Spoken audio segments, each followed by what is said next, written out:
Declaration చెప్పి ఇప్పటి వరకు ఆ డిక్లరేషన్ ఎవ్వి కూడా అమలు కావడం లేదు.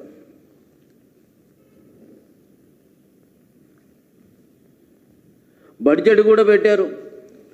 బడ్జెట్లో పెట్టినటువంటి డబ్బులను ఎవరికి కేటాయిస్తున్నారు, ఎక్కడ అమలు అవుతున్నది, ఏ పథకాన్ని అమలు అవుతున్నాయని చెప్పని మేము ఈ సందర్భంగా కాంగ్రెస్ పార్టీని ప్రభుత్వాన్ని డిమాండ్ చేస్తున్నాం.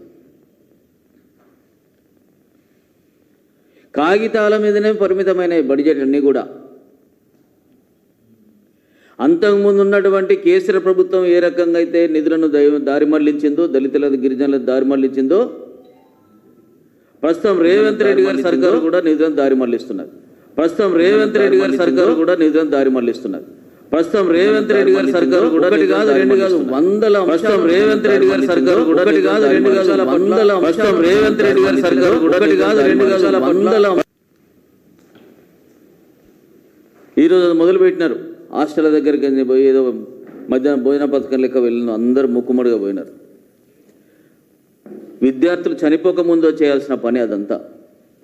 ఇవి ఆరంభ సూరత్వంగా ఉండకూడదు. ఇది 8 లక్షల మంది విద్యార్థుల ప్రాణాలతో చెలగాటమాడుతున్నారు మీరు. నేను డిమాండ్ చేస్తున్నాను భారతీయ జనతా పార్టీ తరఫున, ఎస్సీ మోర్చా తరఫున, మీరు హాస్టళ్లలో ఉన్నటువంటి పూర్తి ఖరాబైన బియ్యాన్ని, దొడ్డు బియ్యాన్ని ఎన్ని క్వింటాలను మీరు వాపసు తీసుకున్నారో లెక్కలు చెప్పండి. ఇంకా హాస్టళ్లనే ఉన్నాయి అవన్నీ కూడా. ఆ బియ్యాన్ని వాపసు తీసుకోలేదు. ఎక్కడో అక్కడ మీడియాకు పత్రికలకు చెప్పడం కోసం తీసుకున్నది తప్ప అన్ని హాస్టల్లో దొడ్డు బియ్యం ఇంకా అక్కడే ఉన్నాయి. ఈ సమస్య దారి మళ్ళీ వరకు అట్లా చూపిస్తారు, మళ్ళీ అవే వాడతారు.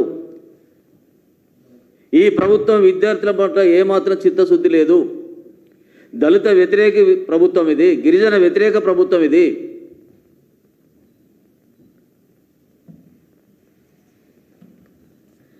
నరక ఊపాలుగా మారిపోయిన హాస్టల్ అన్నీ కూడా.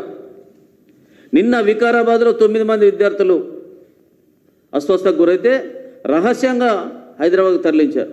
ఇప్పుడు వాళ్ళ పరిస్థితి ఏమున్నదో మీకు తెలుస్తుంది సాయంత్రం వరకు.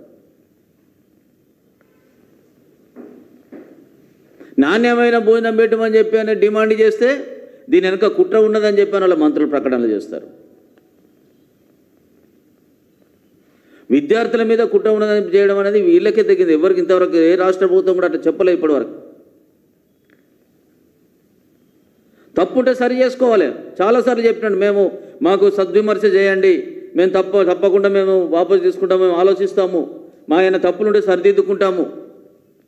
ఏ ఒక్క తప్పు కూడా ఇప్పటి వరకు ఈ కాంగ్రెస్ ప్రభుత్వం సరిదిద్దుకున్న పని లేదు. ఒకవేళ సరిదిద్దుకుంటే ఇవన్నీ కూడా తగ్గేటి. సంక్షేమ శాఖలో మాసప్ ట్యాంకులో ఉన్న సంక్షేమ శాఖకు సంబంధించిన డబ్బులే లేవు అక్కడ. గత ప్రభుత్వాలు పేద పనులను మొత్తం నిర్లక్ష్యం చేసింది. ఎస్సీ ఎస్టీలకు సంబంధించిన విదేశీ స్కాలర్షిప్లకు సంబంధించి పట్టించుకోలేదు. ఆ సంఖ్యను మేము పెంచుతున్నాం.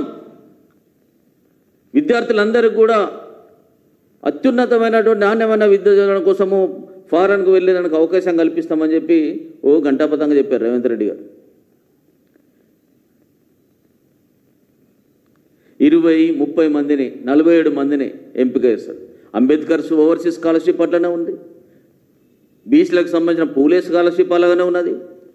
ఆయన పేరు మీద పెట్టుకున్నటువంటి ముఖ్యమంత్రి మైనార్టీ స్కాలర్షిప్ ఆ రకంగానే ఉన్నాయి. టార్గెట్ ఏమో 100, పంపించేది 10 మంది. ఆ 10 మంది వెళ్ళిన విద్యార్థులు కూడా మొదటి విడత ఇచ్చి 10 లక్షలు ఇస్తే మా తర్వాత ఇవ్వడం లేదు. విదేశాల్లో పిల్లలంతా కూడా ఇబ్బందుల పాలవుతున్నారు. ఆ పిల్లల పరిస్థితి చూడలేక తల్లిదండ్రులు ఇక్కడ అప్పులు చేసి పిల్లలను పంపిస్తున్నారు.